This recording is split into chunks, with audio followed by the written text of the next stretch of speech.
Alternative Dig Talk. Real issues, real talk.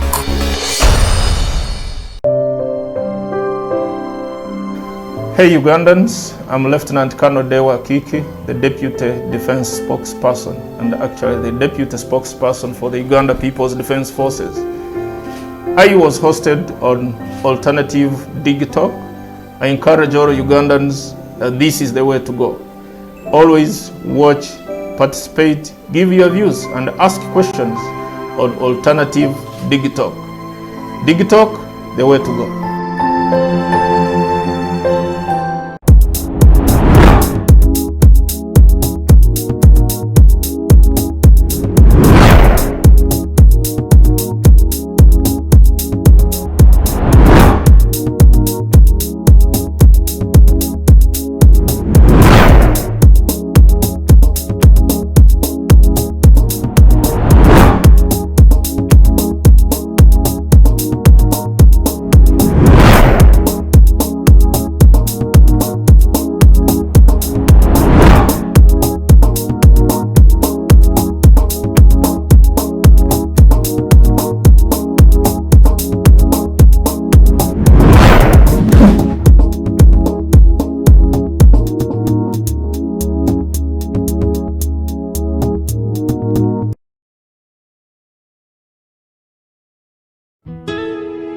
Omusajja bulijjo muwa ssente mu kibanja mpola ng'ensonda poloti ennungi naye ngenza okutuuka nga woofiisi bulijjo wenteeka ssente baavaawo nadda essimu tebazikwata kyokka nga n'ebyentambula byakaweeregga ebiseera bya covid yenga ndabye gwe baakubye naye lwaki weesiga abafere lwaki tewanneebuuzaako ne nkulagirira ba praise nze be bannyamba nze ndyokke Praise Property Consultants Uganda Limited bagula n'okutunda ettaka kusana amayumba bapunta ettaka ne bakwanguyiza okufuna ekyapa bazimba amayumba kusana okuba plan ne architectural design balina plot enteeketeeke wonna w'ogyetaaze ate ku byapa ebya private Miloland n'ebibanja ku ttaka lya Kabaka era bakkiriza ekibanja mpola basange Wandegeya mu katale ka KCCA Southern Wing leve ey'okusatu lumu 128 oba ku ssimu 0706 147 0 mukaaga ne 0783 821 918.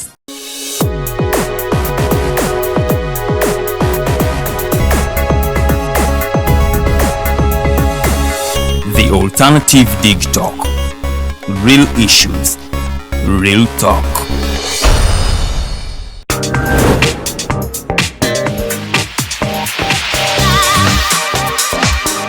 Beautiful people, you're welcome to the SnapTalk with your girl Teddy Teangel every Saturday right from 6 to 7. It is your responsibility omwana wo kubeera mu nyumba nga teyasuze bweru mbo bamubanja rent.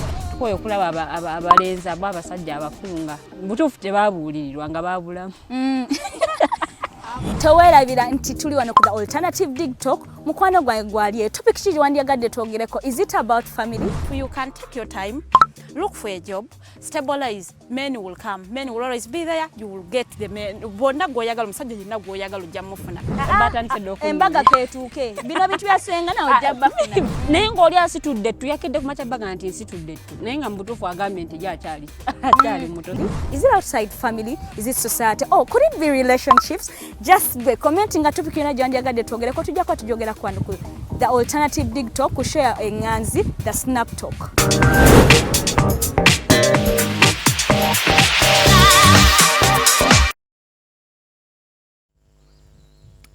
Good evening, beautiful people. Yes, welcome back. It's Saturday again. This is super exciting. It's been a while, a whole week. But I want to thank you, all of you. Did their show to return again. And today, yes, it's exclusive, as you see. We've kind of adjusted the time. We shifted it a little bit just for your own good, by the trickle for our own good, but for your own good. And that today we changed the location. We ended up in Musana Camp. Yes, we were hosted by the Musana Camp people. So we wanted you guys to enjoy the view as well. And remember, this is a SnapTalk and it airs every Saturday right from 6 to 7. Ojisanga siku TV za bulijjo mikwano. Ojinonyeza only ku the Alternative Uganda Facebook page, be it the YouTube, Twitter and then Instagram. Yes, tetusange abantu wala wonna. We are only on the Alternative Facebook pages okawuka wotsanga gwe mukwano gwange aliye ngwadde tonnaba kwekumakuma nti munaye kangene ndabe banayita muno mugambe nti banaye abana bagguse nateera bayingiddewo. Yes, we are going to be discussing I think the last series of relationship. As you remember, we've been talking about relationship previously in a number of series in Dozanga Nye Mabega. We've talked about relationship. Tujikute mu side, tujikwata mu bottom, tujikwata ku mutwene, tujikwata mu left, right, center. But we can't exhaust everything, as you know. So, yes, your comment really matters, but then also, tetugana exhausting everything much suggestions. You guys have suggested a lot about relationship. Ne tujikuba kuba kompola so that we are able to discuss also other things, you know, tuberenga tubigusa. Yes, njagala baji kusante tugala kwa tutunya ku relationship, and we are going to be looking at women emancipation. Yes, as you kid, back in the days, my mom was telling me stories ngamba mboye bakulirawo omukazi nga talya maji, talya nkoko, bichi. But currently omukazi alya maji, alya nkoko actually yagafumba. Edda nga bakazi tebambala mpale, tebambala bichi. Kale, but recently the version has really changed, and we're going to be looking at that.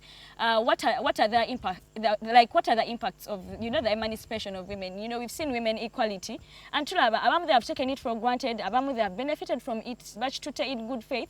Tulakwa tukobaganya ebirobozo. You tell us what you think. Nenga siranda zenyo. Let me take this opportunity to welcome the panelists. Ngabuli, remember, I never come alone. I come with the two beautiful girls that are knowledgeable. Akukoso akera birayo. Despite what they are so knowledgeable, so let me request them, you know, to say hi, and then we dive into our discussion of the day. Princess, abuza kwatyo lunakolwa lero. Banaye, good evening. It's a beautiful Saturday. Omusana gwaka bulungi, so mbalamusako yenna mwenna gyemuli abatulaba era abatukumindeko sawa zino. Amanya nze Omumbejja Luwedde Lilian. Omumbejja Luwedde Lilian mumulaba era ayogeranga Mumbejja bakutenja jja wano nabagira bichi ayogeranga Mumbejja. Farida, ebuza kwatyo lunakolwa lero. Aina naye wangambye mboli Mumbejja wa Kibulana naye katisima ya Kibulala. Ndi Mumbejja webunyolo. You not totally told me, but you are factually. Yeah, okay. It is a fact. So, ebintu bino tuleke okubizanyiramu. Ani azanyiddemu mama? No, actually semungera ngagamba nande nimba. No, I was mukwano. No first tonalimbako just madenga mawangambye so njanga nabo bamanye. Mbala musizako bamikwano abatuliko ku the alternative digital Farida Bikobere manya gange mbaniriza ku SnapTalk. I love the topic that we're going to discuss. I hope you guys will love it. You share your ideas in the comment section to be engagement yeri fruitful. All right. Thank you very much, Farida. As we discuss, this program is proudly sponsored by Praise Property Consults. Wakabo nonyanga wetaga beat bintu byataka oyagala gula chapa chipya, oyagala gula taka, oyagala tunda nyumba, oyagala tunda takayo. Reach out to the Praise Property Consults. Yes, wakabo kabali wano wandege yakatira ka KCCA wakabo osolo basanga. Enamba za bagenda zisukuanga nzisume maso kao katini. Neka to diving into the discussion. As you see, I'm seated amidst or in between Omumbejja omu wa Kibulana. Mama siri wa Kibulala. Ndiwe Bunyoro. Sorry. Mumbejja wa Bunyoro no Mumbejja wa Buganda. Kati nze. Simanyo banze nchikube versatile yombere Mumbejja wabyo naye. Yes, I remember your discussion really matters. So let us keep it going. Lilian, I remember back in the days, I would first ask, do you think women emancipation was necessary to come up? Yes, it was. It was. Yes. Twali tukwekeddwa nnyo mu kiyungu naawe. Twali twetaaga tufulumeko ebweru. Tulabe ku njuba oba ku musana. Okay. Farida, what's your view about that? Do you think women emancipation was really, really necessary? I think it was, but omuntu atulaba yaleetaze okumanya emancipation chechi because kigambo kya luzungu. Kati omuntu ajoiniza program bwawulira women emancipation abamu bakidefininga in their own terms kusinzira gye wasomera. Sajja yagambye depending where you emancipation mu nursery. No foundation ematteringa nnyo. So analyzing things esinzira ku foundation gye wafuna. Kati emancipation Zobawe yange mutandiko gamna nasomera. Agwe yiyo lyetya. Farida soko tuwe hiyo sanga nakope hiyo. Sasa mtandike vuma nursery school yange yabwere ngate yali nungi minweyo. But a woman who is free from social limitations and customs is an emancipated woman. because society ine ebintu byekakatikako ng'olina okubikola because of the society. Naye bw'ovaayo n'oyimira n'ogamba okay, society ngamba bwekiti, this is what I believe in. You are emancipated. So emancipation means challenging powers that be for you to achieve what you really believe in is the right thing. Okay. Emancipation. Anyways, that is how I define emancipation. Yes, so you can give us your own definition of emancipation. Exactly. Now, you can give us your definition. But for me, what I think is the freedom given to the women, because I feel like, personally, back in the days when they weren't emancipated, they were being oppressed. Like they didn't have that freedom. Because wongambira Syria maji, Syria nkoko. How does that work out? That means in throughout. The emancipation, when you talk about it, abantu abamu bakiteeka okay bwe bakiwulira obwongo buddukirawo ku mukyala nti omukyala women emancipation olw'okuba kyo kyayitimuka nnyo but emancipation bulinga obusibe bw'obeeramu nga bakukugira ebintu ebimu nti tolina kukola kino tolina kukola kiri so lw'osalawo n'ogamba nedda buno obusibe mbukwoye kanyimirire nfulume nange nkole kyenjagala okola nze ng'omuntu nti wadde baŋŋamba nti ojja kulyanga kimu naye ng'ate obwo obusibe nze sibwagala ngenda kusituka nyimirire ngambe nedda kati nze ngenda kukola bwenti ne bwenti ndeka kiri bali kye babadde baŋŋamba nze oba nkikyuseemu oba kirete mu ngeri endala so emancipation kubanga kufuluma mu busibe bw'obadde osibiddwamu so kyekyo abakyala nti baali mu busibe obw'enjawulo. It also cuts across the emancipated men. Yes. The same way we have feminists who are men. So baleke ku kintu kino kikuba kukize feminists who are men. Baleke kukize nnyo ku gender. Ye gender eno ekita nnyo. So emancipation cuts across. There are men who believe in all the social norms nga bote bajja kukyuka, meaning those ones are not emancipated. Bo baagala omukyala bwe muwasa alina kutuula waka alina kunfumbira kuzaala baana olina kulabirira. For you your work is the home. You are not actually going to get that out. kitchen what you gamba kwa kitchen olina kwambala gomesi, you do not have to put on a trouser. Olulyo yogedde empale n'engamba mpale chini particular yawula kwa ebintu bino ojja kubiwubisa abantu ne mu gomesi era bali basooteka mu undergarments chemanya tebati baatekanga mu babiyita badanga tuchayo peti n'ebikooyi nakati eri empale gye twandebe ekola nga undergarment chemanyi tebagiteekanga kulwaki mbadde kabadde kaloboozo bagiteekanga. Okay. But then Farida told us also men are emancipated. Yes, that is new to my ears, and we've seen most of the men currently but emancipated. Omusajja abeera n'agamba kangulya mukyala wange enkoko kamutwalira alyeko whereby gw'osanga oli akkiririza mu ebyo abali nnaani emancipated ajja gamba lwaki oba olya. I've seen makanga bagamba simayanga bagita sekukulu nkoko nkulu sorry enkoko enkulu yoku bale manyo gamba kusekukulu Christmas bagamba enkoko enkulu ya musajja nga bagamba sorry forgive me about that nga bagamba enkoko enkulu ya musajja omukazi talya nkoko nkulu bw'abanga balowali kye kiba kigikuliisa kyawandikibwa wanti omusajja alina okulya enkoko nkulu. Enkoko nkulu si ye gizzard tebazitunda mu supermarket nga ozigula na bwere kenyike n'ozerira nga tolina na musajja. Nze nzina nzo kwa mu supermarket n'eziryange enva nga bazitunda zokka actually. Ekyo kiri different kujokuba nti basaze enkoko eka ne mugifumba ng'omwami waali maama ne weebuliza sekukulu nga nnyinimu waali zimanya nkoko nkulu nga nnyinimu atudde wali. Hey Lilian kyandikibwa wanti omusajja alina okulya nkoko nkulu. Farida wadde tugamba nti omwenkanonkano guzze naye mulimu ebintu bye tutagenda kusuula wabbali olw'okuba omwenkanonkano guzze awo bakifunye obubi bwebukeera ku makya n'endya nkoko nkulu nekuwa any other part of the chicken kiki ekikuvaako kyennyini ekitiibwa kyoba okitutte kubanga omukigira mu nkoko ye maama mu Buganda oba mu tribes ezimu kanjogere ku Buganda nze nganze gyentegeerako okusinziira ku kiki kye baŋŋamba nti nkoko nkulu eno eweebwa omusajja like ng'ekitiibwa kye bamuwa okuba nti munnaye taata tukusiimye olw'okuba nti otugabudde that's what I'm remembering okusinzira ku mamange kyangamba because nange nakibuza ko lwaki enkoko nkulu bagiwa omusajja nti okusinzira like kalinga akantu akatono naye ate ku musajja bw'obanga okamuwadde ye kategeze ekintu kinene kiba kitiibwa kinene nnyo ky'oba omuwadde. Kati supposing we a big family ng'enkoko emu tetumala ne tutanga enkoko 3 kati taata alya nkoko nkulu 3 alya simanyi lwaki sekukulu enemeddemu but I mean that kale kanzogere mu luzungu kwacho aliemu zirenda ne muzitereka oba ne muzigabana mu abasigadde. No, actually these are social norms that have been practiced from way back that are actually binding women to certain things that we would have actually moved beyond that. Nti ne bwenkera ku macha nenzijula enkoko eno nenkuwa some other party etali nkoko nkulu you are not losing anything. Ogenda kuyimukawo nga bwe watuddewo toyina party egenda kuvaako babiyita batya bisambi byakawawatiro genda you will not lose anything.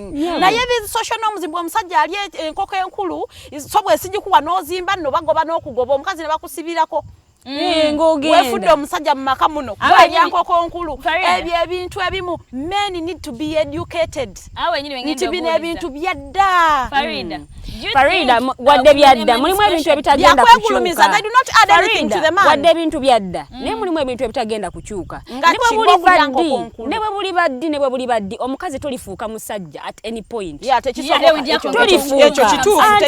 tolifuuka musajja at any point nti omwenkanonkano guno gwajja naye abakazi abamu bakifuna bubi nti yalowooza omwenkanonkano bwe gwajja nange ngenda kufuukako omusajja at any point nga nange ndagiranga musajja nga nange nentwalanga nyinimu naye nga nyinimu omwami akola ki mwali. We are actually saying we do not want to become men. We are saying there are certain things that we babituteekako naye nga tulina okubikyusa. We are changing narratives meaning when you are questioning power tulina kuba mutiitiizi. So as I am questioning certain structures of power I am educating you that these things are old fashioned. You actually will not lose anything if you do not eat what nkoko. You will not lose anything on Farida. You. So Farida omanyi nti omwenkanonkano saawa zino guviiriddeko amaka mangi nnyo kubanga gasasika. Omwenkanonkano guno ogwajja guviiriddeko amaka mangi okubanga gasasika. Do you know why? Ensonga emu ku nsonga lwaki ebintu bino byateekebwangawo ebiseera ebisinga byateekanga empisa mu bantu nti omukyala omanya nti ono balo ono ye mwami wange nyina okumugondera bwenti ne bwenti nyina okukola bino na bino na bino sijja kukola kino na kino ng'omwami wange waali okumuwa ekitiibwa Farida maleyesokolinde Farida lindako maleyo ensonga yange nti saawa zino omwenkanonkano gwajja ebintu kati bikyuse omukyala bwabanga akozeeko ng'afunyeeko ku ssente alowooza nti agenda like naye afuuse ng'omusajja. Saawa zino waliwo abakyala nga takyasobola kufumbira mwami wate oba omwenkanonkano gwajja nkeera kufuluma bwenkomawo nfuluma at the end of the day omusajja ono ajja kunoonya akantu ako gwe kotagenda muwa wabweru ovaawo ogambe nti omwami wange ayenze amaka gaba gafudde. Awe njagala okuwa point of information. Currently, women not only be housewives.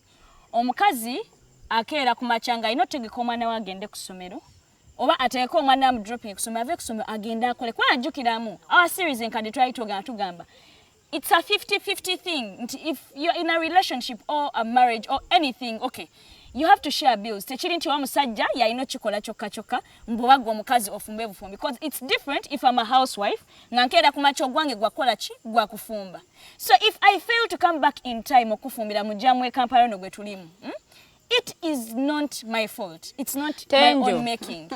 Tenjo mutandiso kyusa ebintu bino. Okay, Lilian yatingire topic okukyusa ebintu bino. Nsaba nkuddemuko katini. Lwaki omwenkanonkano gwawudde amaka? Men are not prepared for emancipated women. Bakyali mweri old fashioned. Kyomchala alina okujja kuba amavije kulika yosebo. Nosibyo tataata. Munango abe omulimo gubadde gutya. And then emancipation eresa abakazi aba hey how are you how is work has been work. Okitegeera nti abasajja bano tebali ready ku handling emancipated women. Nti omukyala wanadde waka najjayo laptop n'atuula. Omusajja agenda kubeera atya omukyala alikola sawe no ku laptop you would be in the kitchen You'd be in the kitchen kati sawe no liku laptop ono okola kochi. They are not ready. Sonze kyengamba nti emancipation siye yawudde amaka. Nti obuzibu buli nti focus bagitese nnyo ku bakyala abami ne babeerabira nti kati abakyala bo bali elevated kati to a certain level that men are not ready to handle them. So kati omulimo gwe tulina is to go back and teach the men how to handle emancipated women. Nga oyogedde there is nothing wrong in being emancipated. But abakyala bano okuba nti ogambye babafuddeko nnyo but waliwo abakazi bangi abatategeera woman emancipation kyeki kiki kyekineetaagisa okubanga nkola kiki kyekineetaagisa okubanga sikola nti saawa zino omukyala kati waliwo abalina that concept of feminism nze nzikiriza mu kino nakino naye nga ne concept yennyini ntakola ki tagimanyi tamanyi butabo kirina kutambula tamanyi butabo kirina kubeera nti saawa zino abakyala abamu sijja gamba nti bonna naye abamu beerabidde obuvunaanyizibwa bwe balina okukola ng'abakyala ne baagala buli kimu kikyuke nti saawa zino omukyala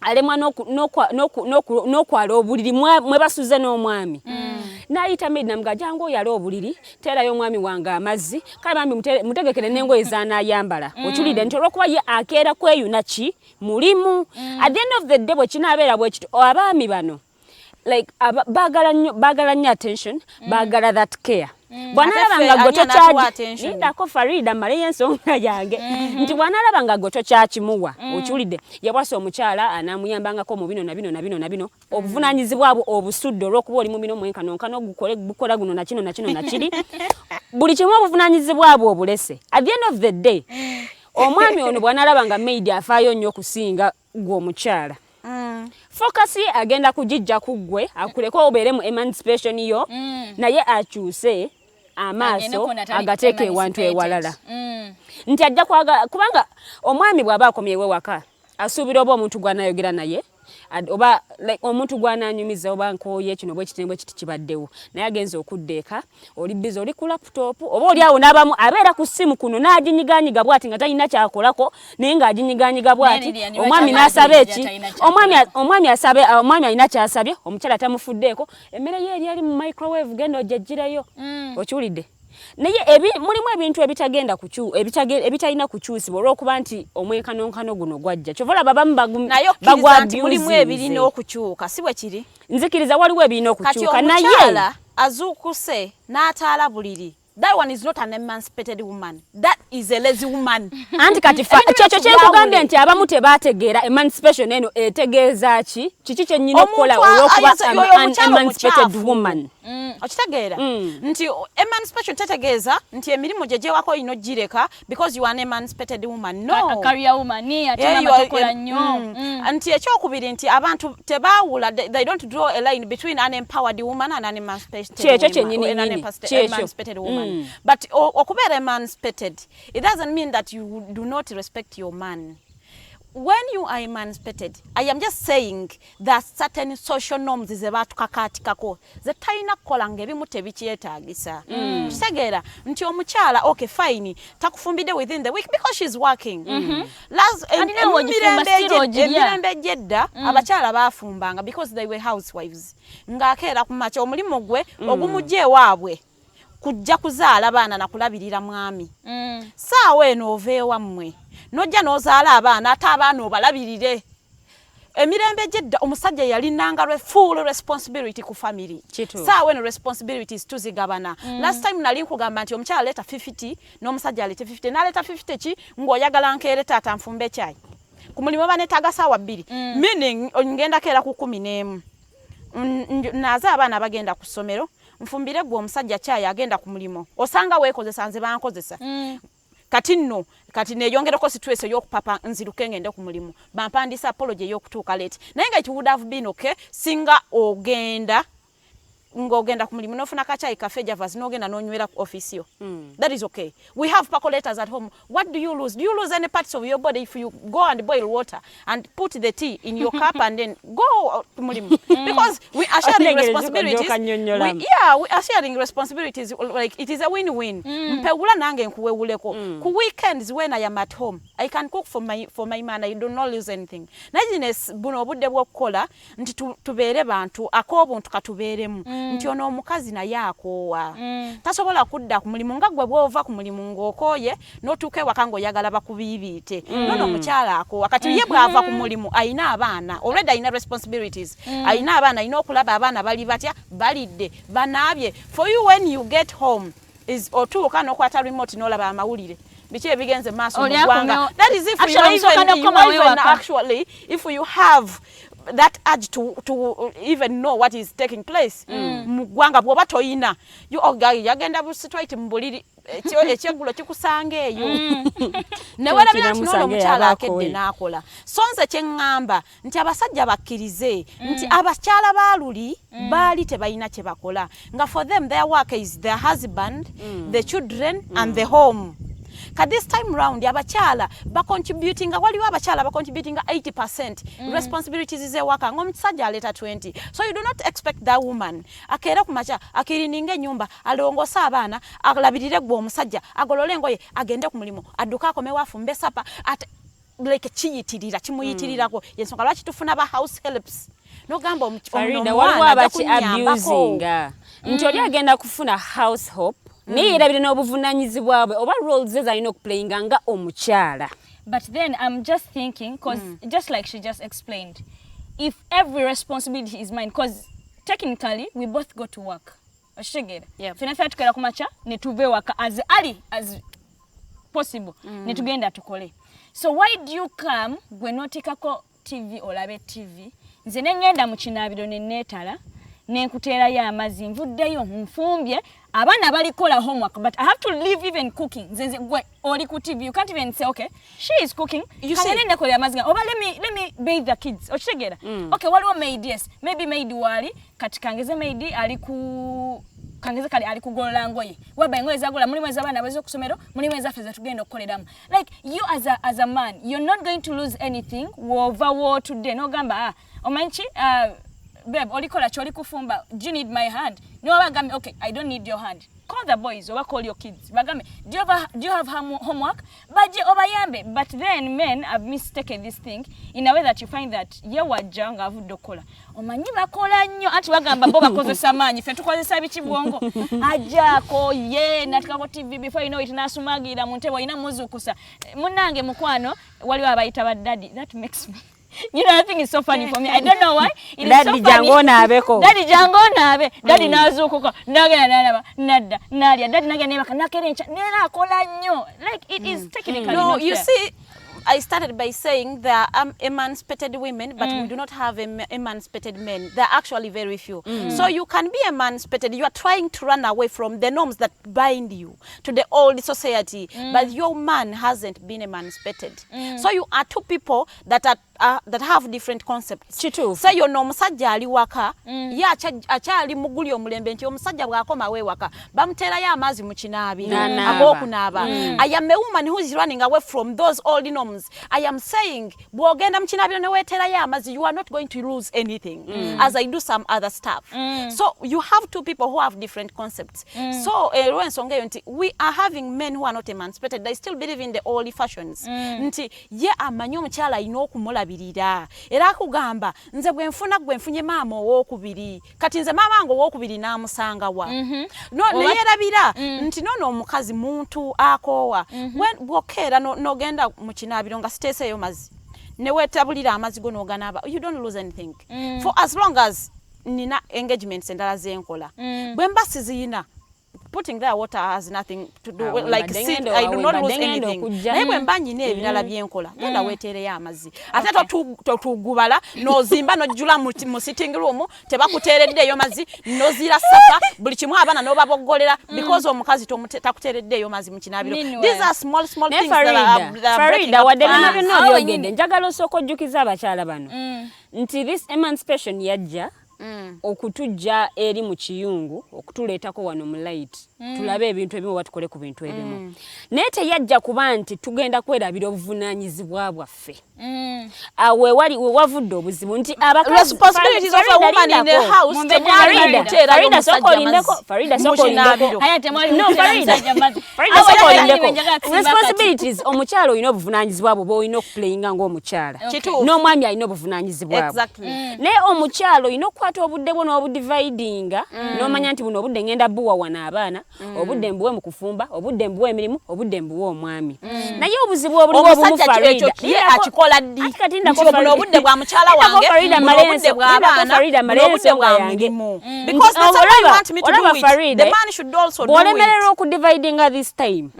That is where the problem comes from. Ojja kwesanga ng'oludda olumu oluwa nnyo time okusinga oludda olulala.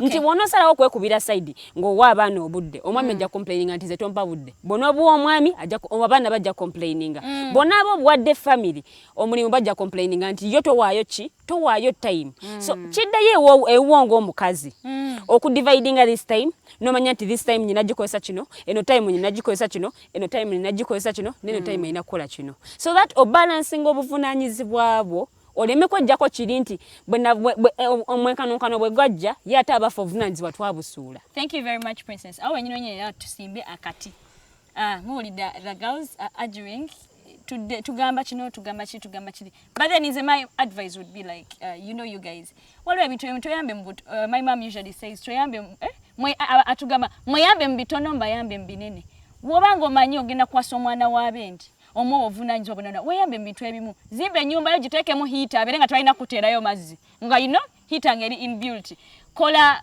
funa oburobots obwo buhiring. But we are going to go for a very short commercial break and we are going to be right back just in a few. Stay tuned, invite more friends to come and tune in and we continue with the discussion. See you.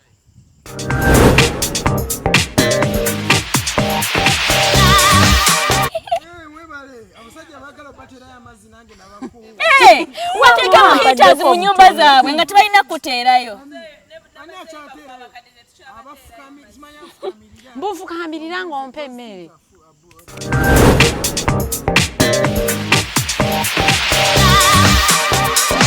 Hello beautiful people, you're welcome to the SnapTalk with your girl Teangel every Saturday right from 6 to 7. It is your responsibility omwana wo kubeera mu nyumba nga teyasuze bweru mbo bamubanja rent. Tukoye okulaba abalenzi abo abasajja abakunga butuufu tebabuulirirwa nga babulamu. Towerabira nti tuli wano ku the alternative dig talk mukwano gwange gwali topic kiri wandiyagadde twogereko is it about family? You can take your time, look for a job, stabilize, men will come, men will always be there, you will get the men. Bonna goyagala musajja yenna goyagala ojja mufuna.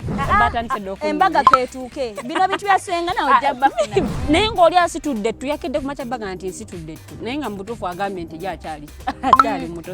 Is it outside family? Is it society? Oh, could it be relationships? Just be commenting a topic yona gyandiyagadde twogereko tujja kwa tujogera kwano ku.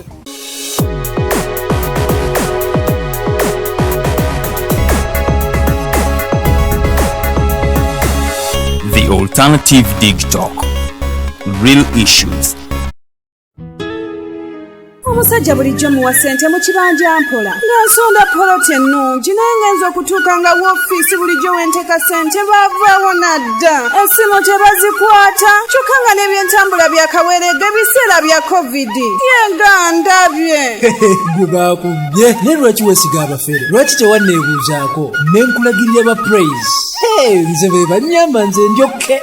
Praise Property Consultants Uganda Limited bagula n'okutunda ettaka kw'ossa n'amayumba bapunta ettaka ne bakwanguyiza okufuna ekyapa bazimba amayumba kw'ossa n'okuba plan ne architectural design balina ploti enteeketeeke wonna w'ogyetaaze ate ku byapa ebya private Miloland n'ebibanja ku ttaka lya Kabaka era bakkiriza ekibanja mpola basange Wandegeya mu katale ka KCCA Southern Wing leve eyokusatu lumu 128 oba ku ssimu 0706 006 ne 0783 823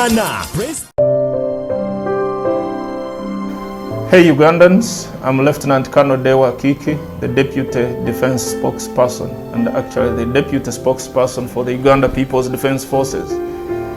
I was hosted on Alternative Dig Talk. I encourage all Ugandans that this is the way to go. Always watch, participate, give your views and ask questions on Alternative Dig Talk. Dig Talk, the way to go.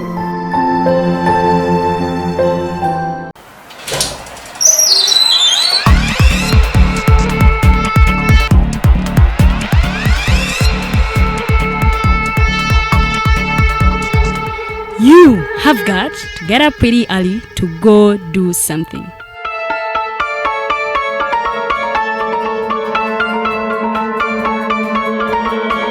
We are the Alternative Dig Talk.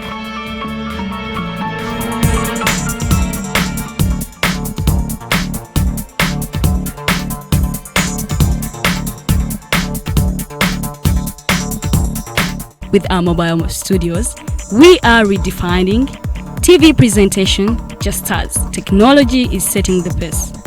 We are blending our approach with fresh, perspectively designed breakfast show, The Mighty Drive, informative and entertainment show, exclusive and live interviews. We President Museveni wadde juzi namulaba apima akawunga kilo 2 tasobola kalya nini bwaba alya kilo 5 oyannema okuliisa eggwanga ne bwe limundekera.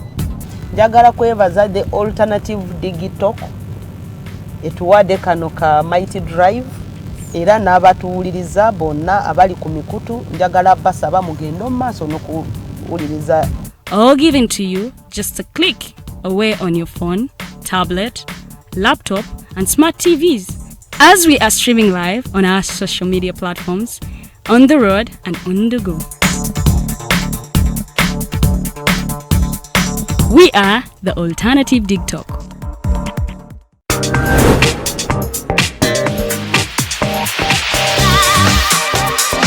Hello beautiful people, you're welcome to the SnapTalk with your girl Teddy Teangel every Saturday right from 6 to 7. It is your responsibility omwana wo kubeera mu nyumba nga teyasuze bweru mbo bamubanja rent. Koyo kulaba abalenzi abasajja abakunga butuufu tebabuulirirwa nga babulamu. Towerabira nti tuli wano ku the Alternative Dig Talk. Mukwano gwange gwaliye topic kiri wandiyagadde twogereko. Is it about family? You can take your time, look for a job, stabilize, men will come, men will always be there, you will get the men. Bonna goyagala musajja yenna goyagala ojja mufuna. Embaga ketuuke. Bino bitu yasenga na ojja bafuna. Naye ng'oli asitudde ttu yakedde ku makya baga nti nsitudde ttu naye nga mu butuufu agambye nti akyali muto. Is it outside family? Is it society? Oh, could it be relationships? Just be commenting a topic yona gyandiyagadde twogereko tujja kwa tujogera kwano ku the Alternative Dig Talk ku share enganzi the SnapTalk. Welcome back from the short break. Yes, it's been exciting. You guys were nangi. Comments is flowing. I love the engagements. You guys, thank you very much. And then by the time we left, the studio had been on fire. You know, gonna gamba. Rush to watera amazi, bichi. And then we get a break. We took some break. People were like, hey, nga rush to watera amazi. Hey, abalaba gamba. Sha namwe. Stop being primitive. Omanyi abantu amuli rigid, bichi. Catch so. Let's continue with our conversation. Topic here tugajikwata mpola okulabikanga tujigusa mungere mu endala. Nenga njaga okujjukiza nti gwe aina embaga book launch event kijoina. Is it a wedding? Is it a book launch? Is it an academic event? Chona choina nga wetaga people to cover your event. Wekwate the Alternative Dig Talk bokaboka baso kucoveringira omukolo gwo ne baguleta nga tebakwade in pieces bakwade perfect work. Yes, you can reach them out ku numbers which zili ku Facebook page yafe yenyini joli okulabira ko show meanwhile oba you can hit their inbox in less than a second bajja kwa bakuzemo. Yes, this program is proudly sponsored by Praise Property Consults. Bokaboka botukira ngo yaga kutunda nyumba oyagala kugula nyumba echapa cho kirimu nyumba kirimu bichi Praise Property Consults bokaboka obasangano ewandege akatereka KCCA ka ku shop number 128 oba ku numbers nezesimu wamanga 0706 14 7 006 over 0783 82 1918. Yes, Praise Property Consults abokaboka batukire ku issue nene ettaka okozemo olira akawezi yagagula nyumba oyagala yagagula ttaka. Yes, reach out to those guys. We're together them break. It had been, insightful, and Farida had a different side, Lilian had a different side. And you guys out there also have a different side. You're either on Lilian's side or on Farida's side. And guess what? Your opinion really matters. Your view really matters. And jaga tweyongereyo awe nyenyeni. We're together them break. Tuwade tukayananga. You guys think you say men that are emancipated are there. Neba tono nyo. And initially, as you were starting, we should teach the men how to deal with emancipated women. Kwanga abanji nyo they have these kwa katingera Farida yachine say like I mean you have a career woman, aina career jachesinga, aina family jalabirira, aina personal problems, aina ye kenyi because by the way us girls we tend to be a responsibility to ourselves. Kwanga omwalo okera kwacha nasiba kaviri. That is a responsibility. Okera kwacha nga why kangule with earrings. It's a responsibility. Be it the outfit. So yes, we are literally overwhelmed with the responsibilities we have. She claims kwa Lilian wabadde gamba, you know, men are human and probably the ladies are extra human. No, Farida. The ladies are extra human. I think you guys didn't understand my point. Okay, then clarify your point. My point, one booze is women emancipation. Was it a good one? Like okujja kwayo yali nungi? I said yes. Yeah.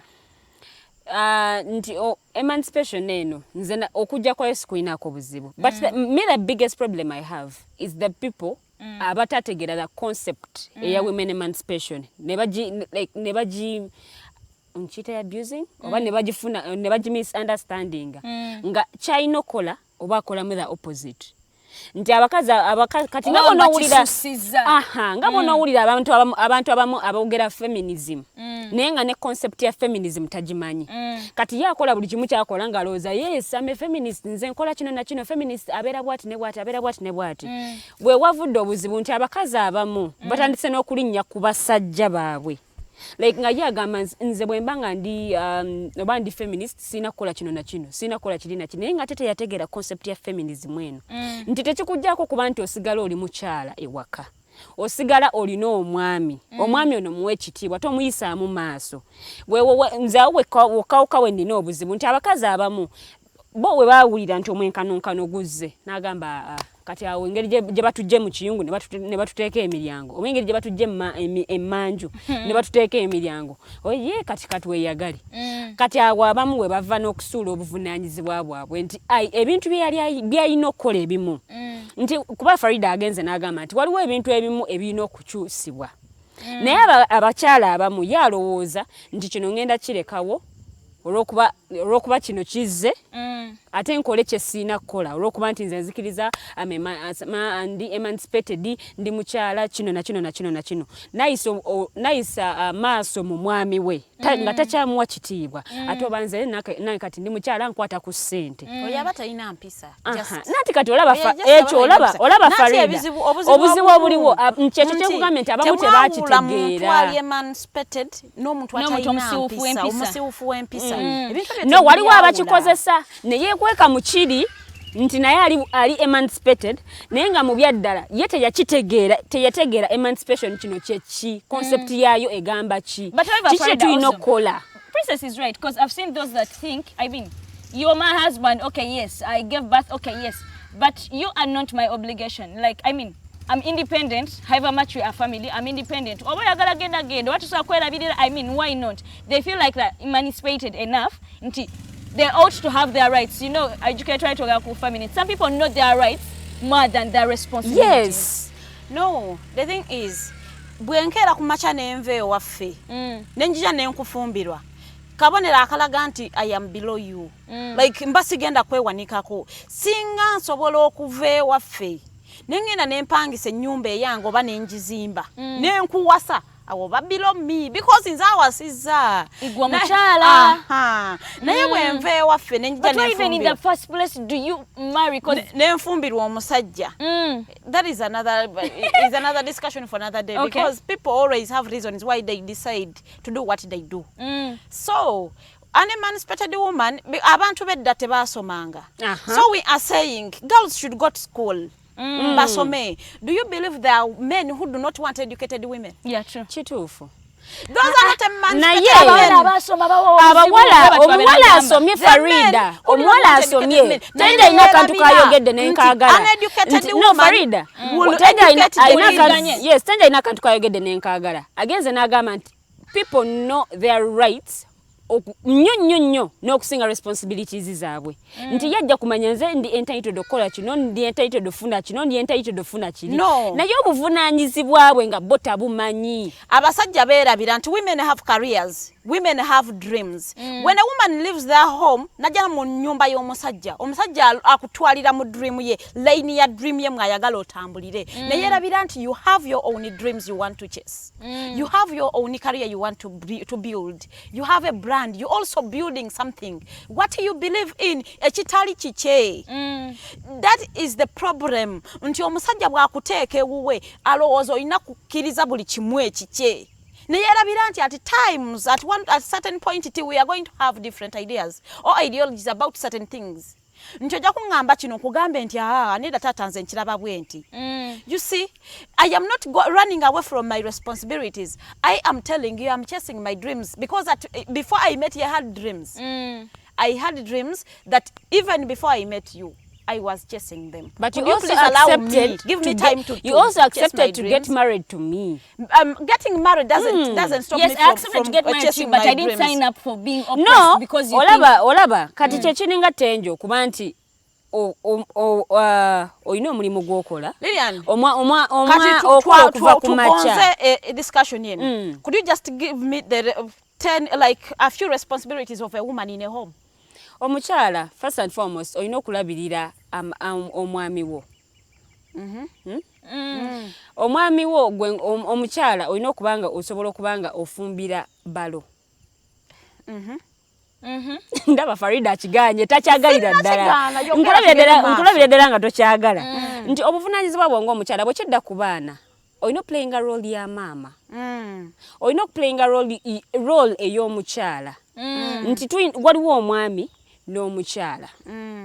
Si mwami na mwami nti fena kati tuli baami olw'okubanga okola oba olw'okubanga ofunyemu ku Farida Omumbejja amaleza omukyala agenda twaneza omwami so that we know how it balances.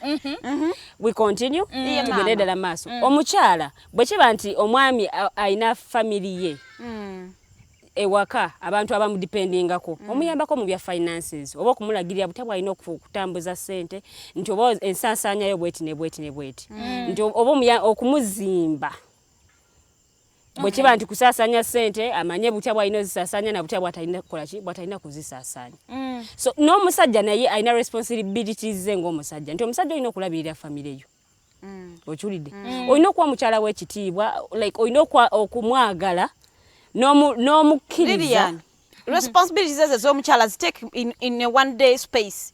Nzuukuse ku makya nyina okufumbira omwami ndabirira abaana ngende nkole sooka ombulire ngendo bikolaawo. Kyekyo kye nakugambye nkikuzeeyo kiri ku kiri kye nakugambye nti olina okudividinga obudde bwo nti bw'oba ozuukuse ku makya either abaana basoma ojjako era ku makya otegeka abaana bomaliriza obategeka mugambe engoye zo ziizino ziteeke wali eri omugambe engoye zo zogenda okwambala oba ziizino oba si kyo omugambe leero ogenda kuba oyambala bwoti ne bwoti oba engoye zonna zitegese nga za wiiki bw'omaliriza Teangel lindako maleyo bw'omaliriza gwe naawe omukyala bwekoleko wetegeka ogenda okole ki ogenda okole oba sinakindi omutegekedde kyo kye nagambye nti dividing a time obanga weetaaga olabirira ebintu byonna Farida ojja kwetaaga omwami ogenda kwetaaga abaana ogenda kwetaaga amaka ago okusigala nga galwaninga bonna todividinze ebintu bino todividinze time yo toyina tomanyi nti kusaawa zino nyina kola kino na kino kino na kino na kino na kino ogenda kwesanganga ku byonna ofiiriddwako kimu kubanga oyina ky'olina osigaza ate oyina ky'olina okuleka. Let me tell you Lilian now. When a man gets you as a woman to his home, they have gotten a better half. Tebafunye mukozi. Ebintu bino mu byawuli. Afunye better half. Nti ogenda kunnyambako mu bintu ebimu nange nkuyambe mu birala. Tofunye mukozi. The reason why they call them better halves, like she's my better half. She's my better. I mean, ajuliriza ye byabatasobodde kukola. Ono omukyala n'akola ki n'abikola kati omuntu gwe describinze mukozi mu maka g'omusajja you have not described the wife, you have described the worker. si describing ze mukozi describing ze mukozi si mukyala wetaaga omwami wetaaga abaana wetaaga omulimu togenda kera ku machoko kutegeka abaana ngenda kiremerako nnyo nti bona bato divide nze sinagaanako mukyala kola sinagaanako omwami kola naye bona bato divide nze time y'okumanya nti obudde buno ngenda buwa omwami obudde buno mbuwa omukyala obudde buno mbuwa omulimu obudde buno mbuwa eki mbuwe waka bona bato bibalance nze bato divide nze creating a time yabyo ogenda maliza nga balwo kyosudde ojja kumaliza nga omwami omusudde nga atandise okunoonya ebweru either ojja kumaliriza Farida ojja concentrating ku mwami abaana ba complaining nti mami tatuwa time mami abeerawo time yo nagiwa dadi nagiwa omulimu nefe nga abaana takola ki tatuwa time mu bulamu bw'omwana wo n'omanya utanti yetaaga kino na kino na kino naye nga to creating a time. What you are saying is not practical at all. You see that you can talk things and there is putting but Farida, do you believe that there are women who are doing that? There are women who are doing that. They're doing it not in the sense the way you are talking it. Okay. Let me tell you. Omuchala omufumba ali ewaka. Lilian, you are married to a man. You cannot wake up. Sawa 11 otegeka abaana abagenda ku ssomero oduke mbiro awo omusajja mukwano socks zino empale omusipi akatambala tayi novaayo odde mu kiyungu kati otegeka chai omusajja tava wakanga tanywedde. I mean that is what they teach us abaana abawala nti okyogera that is because the society shapes us in that direction nti omwana omuwala bakukuza bakutegeka kulabirira musajja. It is the conception nti baji buildings mu bana bafa abato and someone was saying you grow up gwenga bakutegeka kulabirira musajja gwe werabirira ddi mu time yo mu responsibilities zo wadde ngo omukyala otese mu space yo omukyala okwefaako yenga ye yerabirira ddi. And surprising baba said that abayigiriza kulabirira the society that we have. Those are the norms we are saying they are destroying the girl child. Farida ono mwana buli wamutegeka kulabirira omusajja ne bwana agenda ku ssomero for them bali mukusoma natuka msinia form no musajja omugaga ngende mulabirire. The reason why we have a few women in power because they do not prepare us for those offices. They prepare us for being women. I mean people's wives in homes. It is the things we are saying they are old fashioned. Okay. Farida olaba ebisala ebisinga no linda ko kati ni malo okusoko gamba Farida. Farida omanyi ebisala twina the cultural way of doing our things, an African setting. Nti bwatwakkiriza western culture no tuyingiramu. Twali tulina okukkiriza byonna ebinaava mu kino. Nti twache embracing yes ne kijja. Abamu tetwakitegeera, tetwamanya concept yakyo. So tulina okukkiriza kyonna ekiva mu ki mu ekyo kye twakkiriza. Nti togenda kudduka buvunaanyizibwa bwo olw'okubanga otandise okweteekamu endowooza eri nti okay saawa zino mulimu ebintu byesikyalina kukola nze ng'omukyala. Mulimu ebintu byesikyalina kukola nti oba lwakuba saawa zino nkeera ku makya sirina budde bwa waka, sirina budde bwa family. Kyekyo kye nkugambye ogenda kuluzinga either ogenda sigaza omulimu oba ogenda kusigaza family. Yensonga lwaki ojja kwesanga nti abakyala abamu ajja kulemerera okustandinga omwami we agambe kati nze moving on ngenda kweberera nzekka. Naye bw'obanga ogamba nti byonna obyetaaga maidi olina okusacrificinga okuwaayo buli kimu okiwobeeko kyo. What are you sacrificing? Buli kimu okiwobeeko kyo nti bw'obanga byonna obyagala olina kyolina okusacrificinga. Meaning you are sacrificing your own self for some other person. Kyekyo kyennyini kubanga byonna bw'obanga obyetaaga then you go and stay alone. Family biveeko n'omwami muveeko oba ebyamaana biveeko. A family does not mean to sacrifice your own happiness for some other person. If you're not going to bear with what this person wants, that means you're going to leave this person and you go and start staying alone. No, that is Lilian. It is the concept of what most men have. Tebawasa mukyala, tagasa muyambi, awasa mukozi. What you are describing now, you are describing a worker in someone's home. People have wives. And men need to understand that women have dreams and they have careers. Nti nabwo mpasiza nyine ebiroto byange byengoberera. Sinakugana kugoba biroto byo. No, sinakugana kugoba biroto byo. Na ye to do the things divide the time you have because she has no other things to those that are watching us, thank you very much that you are watching, and I would really want to encourage you guys that are watching, give us your view, tell us what you think. As you see this, you know, the set is on fire. She is saying this, she is saying the other. They are totally talking about different views, and we want to know, what do you think? Tugambe, do you think omuwala atambulire mu dream y'omusajja lwakwa she has to sacrifice? And do you think omukazi yerabira responsibilities ze lwakwa, you know, she's emancipated? Give us your view about that. Farida yabadde ayogera nenzijukira nti sometime back, I think like a day or two a night, we were discussing in a group of us, and someone was discussing nagamambo. Girls are being taught to, you know, okufumba for, okay, girls bakula and they are by never saying they're trained for marriage, but then so upset that the men are not trained for marriage. Oshegera like kojazi je bali next ziwasanga era omusajja ne wako nesuba jaga mono mwala tebamubulirira, like it's never the guy's fault mbobono omusajja tebamubulira. No, it's always with the women. So take home. Wozalo mwana wozade mwana na mulenzi, as you are kubangulaling the girl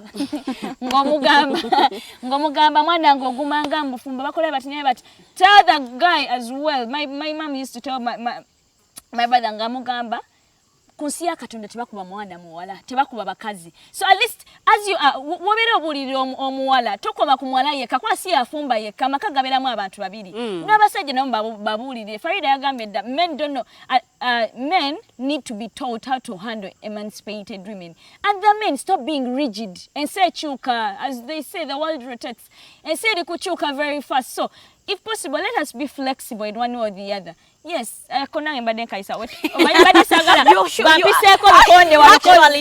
thing was on you fire. Would have said nti abasajja muyina okutegeera nti edda abakyala bali tebasoma.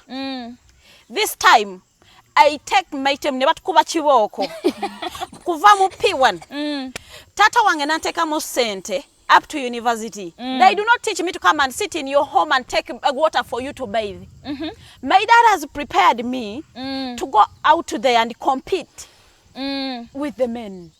So he didn't prepare me to come and sit in your home and serve you gizzard. You call it a gizzard. So even if I eat it, I've not taken away anything from you. You are still the man of the house. So men should know how to handle emancipated women. We are not saying we are running away from our responsibilities, but we are telling you we have careers, we have dreams.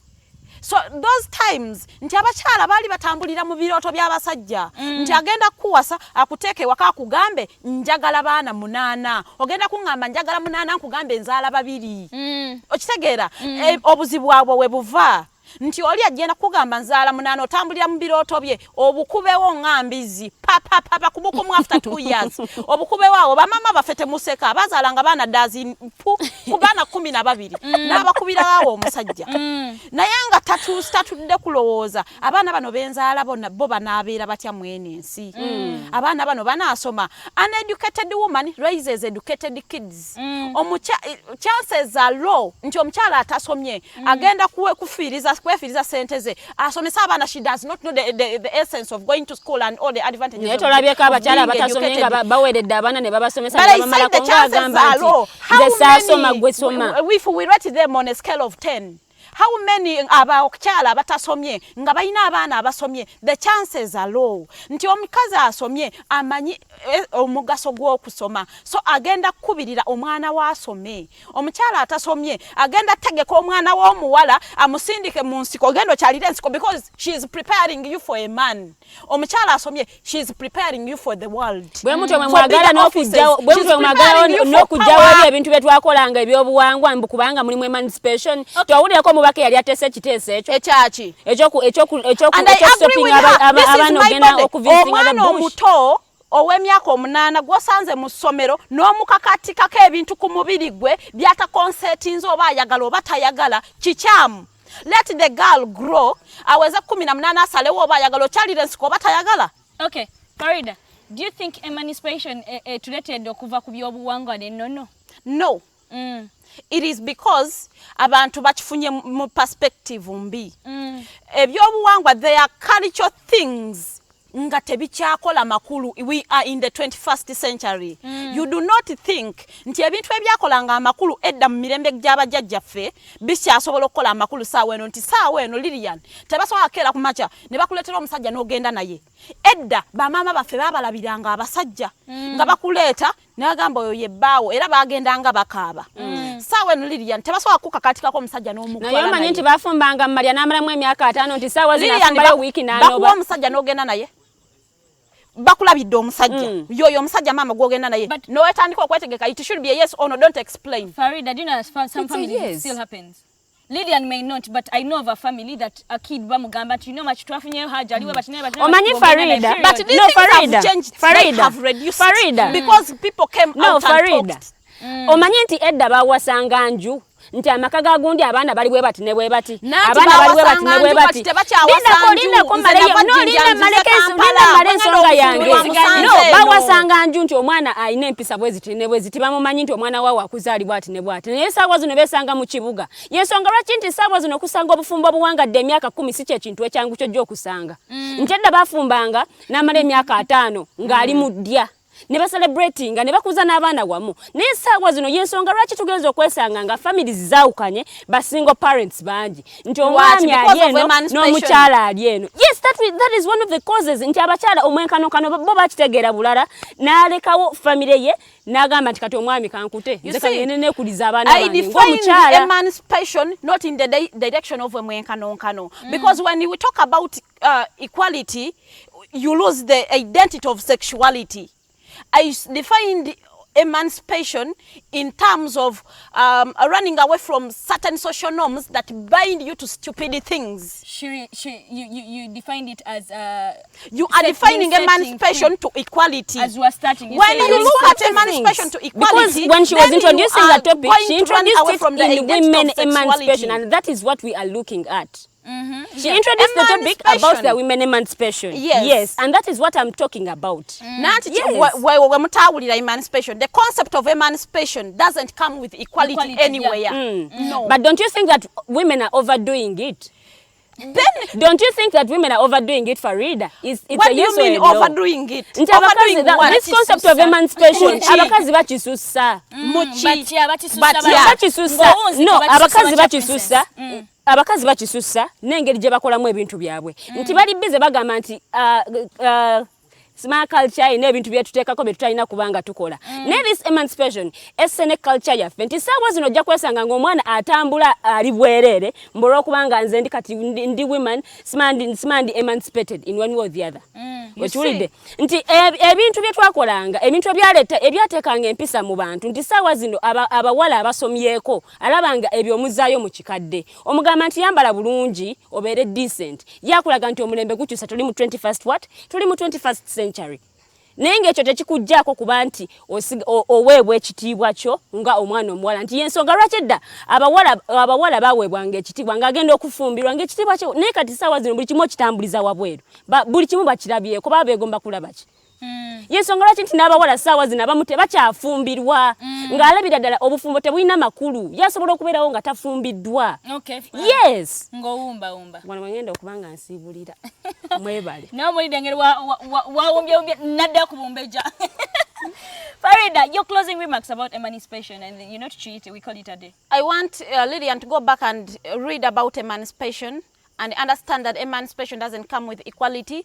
Read about women empowerment and draw a line between women emancipation and women empowerment. But the topic is about women emancipation, and again, Farida. It's not emancipation as general, it's women emancipation. Conceptualize all the concept of emancipation and understand that it doesn't come with indecence anywhere. There is nowhere in emancipation that tells women to put on miniskirts. No, it is not anywhere.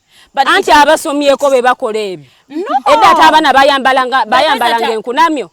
Edda abaana bayambalanga enkunamyo kubanga bali tebakola ki bali bakirabye ddala ng'ebintu bagitambuliza bweru. Ng'era bambala bubi. I do not want you to say education eyonoonya abaana nti bebaleetedde okwambala bubi. No.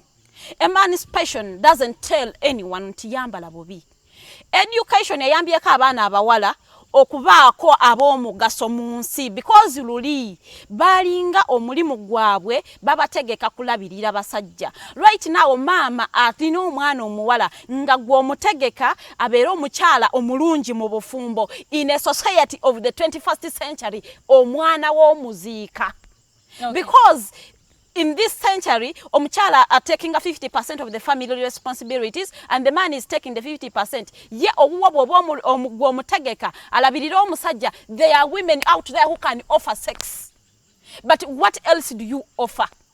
Kati wabo mwana otagenda ku somero ogenda mukwe omutwale wasenga kulannama aveya mutwale mu nsiko then omukuzi alinde 18 years agenda afumbirwe oyo nonyensi yensonga lwaki ajja kufumbayo weekend ngate wakola bye waina kola omusajja akugambe ddayo wasengawo.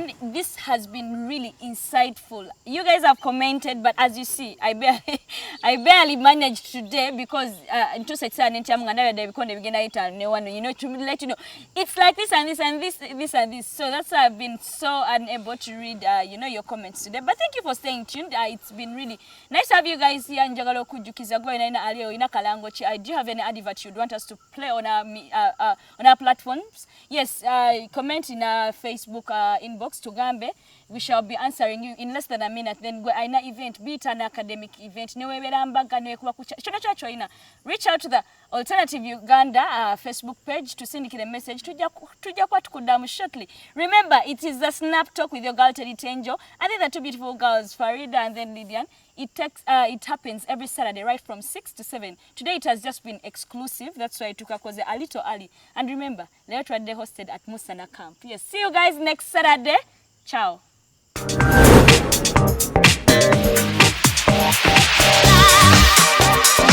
Hello beautiful people, you're welcome to the SnapTalk with your girl Teangel every Saturday right from 6 to 7. It is your responsibility omwana wo kubeera mu nyumba nga teyasuze bweru mbo bamubanja rent. Koyo kulaba abalenzi abasajja abakunga butuufu tebabuulirirwa nga babulamu.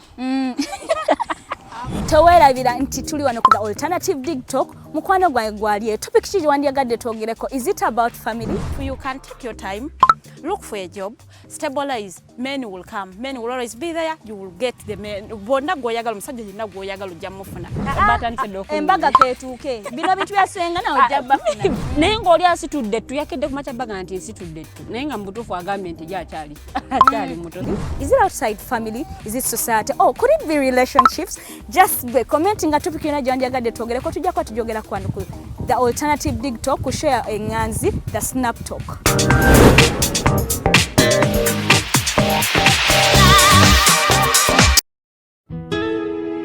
Omusajja bulijjo muwa ssente mu kibanja mpola ng'asonda poloti ennungi naye ngenza okutuuka nga woofiisi bulijjo wenteeka ssente baavaawo nadda essimu tebazikwata kyokka nga n'ebyentambula byakaweeregga ebiseera bya kovidi yenga ndabye gwe baakubye naye lwaki weesiga abafere lwaki tewanneebuuzaako ne nkulagirira ba praise nze be bannyamba nze njokke.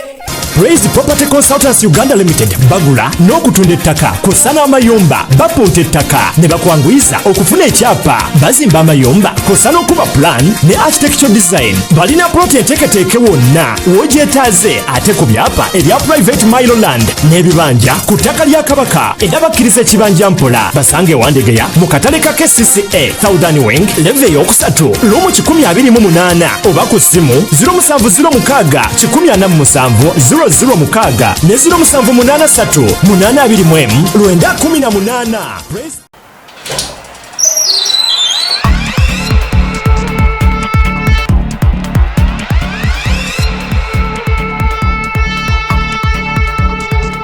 You have got to get up pretty early to go do something.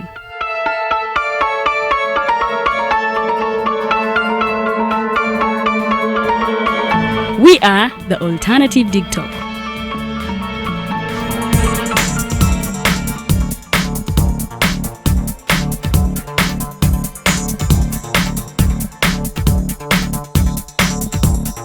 With our mobile studios, we are redefining TV presentation just as technology is setting the pace. We are blending our approach with fresh, perspectively designed breakfast show, The Mighty Drive, informative and entertainment show, exclusive and live interviews. We President Museveni wadde juzi namulaba apima akawunga kilo 2 tasobola kalya nini bwaba alya kilo 5 oyannema okuliisa eggwanga ne bwe limundekera. Njagala kwebaza the alternative digitalk etuwadde kano ka mighty drive era n'abatuwuliriza bonna abali ku mikutu njagala basaba mugenda mu maaso n'okuwuliriza. All given to you just a click away on your phone, tablet, laptop and smart TVs. As we are streaming live on our social media platforms, on the road and on the go. We are the Alternative Digitalk. Hey Ugandans, I'm Lieutenant Colonel Dewa Kiki, the Deputy Defense Spokesperson and actually the Deputy Spokesperson for the Uganda People's Defense Forces. I was hosted on Alternative Digitalk. I encourage all Ugandans that this is the way to go. Always watch, participate, give your views and ask questions on Alternative Digitalk. Digitalk, the way to go.